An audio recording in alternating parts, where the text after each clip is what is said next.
You're a DAYOOTH. But you know what? I feel sorry for you. And the reason I feel sorry is this, like, Allah subhanahu wa ta'ala, He is the most gracious, the most merciful, the most forgiving, the most loving. And He hates your ass, boy. It is said that the DAYOOTH will not enter Jannah. God Himself despises you. And rightfully so. I mean, nobody should respect the DAYOOTH. So why are you a DAYOOTH? And you know, it's so crazy, it's so cucked.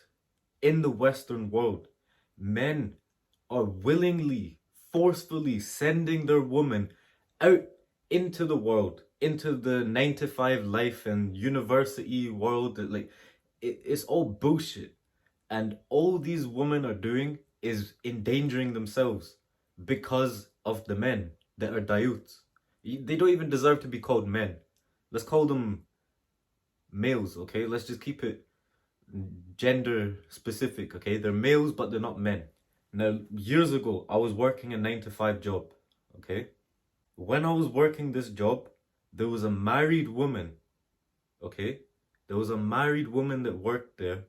She's married with kids, okay? So she's a wife, she's a mother, and she's also someone's daughter. And she was still flirting with other men that worked there, and she was entertaining the other men as well. It doesn't make sense. That's the kind of lifestyle. That's not even weird, okay? That's a normal thing in a 9 to 5 culture. And then the very first time I went to my uni before I dropped out, because you know, it just wasn't for me. Like, I couldn't stand to be in that kind of environment. The very first thing, okay, while I was exploring, checking it out, trying to see Wagwan, I walk in to this room. I left my phone there on charge, and then I went out. I didn't even realize that I left my phone because I'm not a loser like you. I can live without my phone. I don't have an addiction like you. So I left. It probably been maybe 10 minutes, 15 minutes. Then I reached into my pocket because I wanted to call someone. I realized, oh, I've not got my phone on me. Where's it gone? Then I remember, oh yeah, I put it on charge. So I walk back into this room. It's a random lecture theater room, okay, in the middle of the uni somewhere, okay. I walk back in to get my phone, and what do I see? I see two people about to start shagging. A Muslim man and a Muslim woman were about to commit zina. They were in that process. And I just accidentally walked in because I forgot my phone there. So obviously, you know, lower my gaze, get my phone, and I chip from there. And I'm just thinking, bruv, this is a normal thing in the Western world. I go to work a 9 to 5 job, you know, it's female promiscuity is glorified there.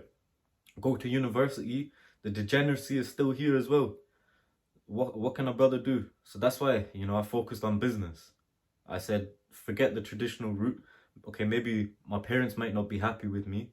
They might, you know, say a few things in the short term, but in the long term, alhamdulillah, like, everything worked out by the will of Allah.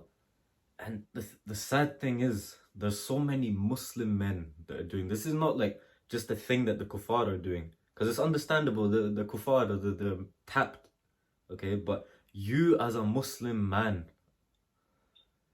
how can you be so twisted, so tapped? Like, what is wrong with you that you are sending your woman to university and you're sending your woman to work a 9 to 5 when all of this madness is going on? Like, really and truly, be a man, get a second job, start a side hustle, start a business, do something so that you're in a better financial position so that you can then go and provide for them better. You know, like, you might want your daughter to go to university so she can get a job, so she can, you know, be independent. What kind of man are you? Like, really and truly, what kind of man are you? You're not a man. That's what you are. You're not a man.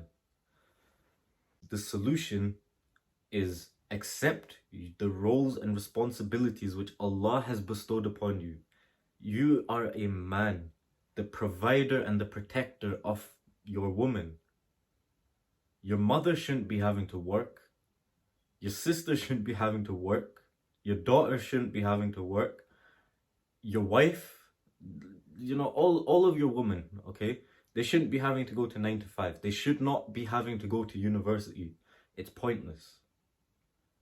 Now, agreed, there are exceptions to the rules, specifically, you know, like medicine. Okay, that's one thing that I'll never object to.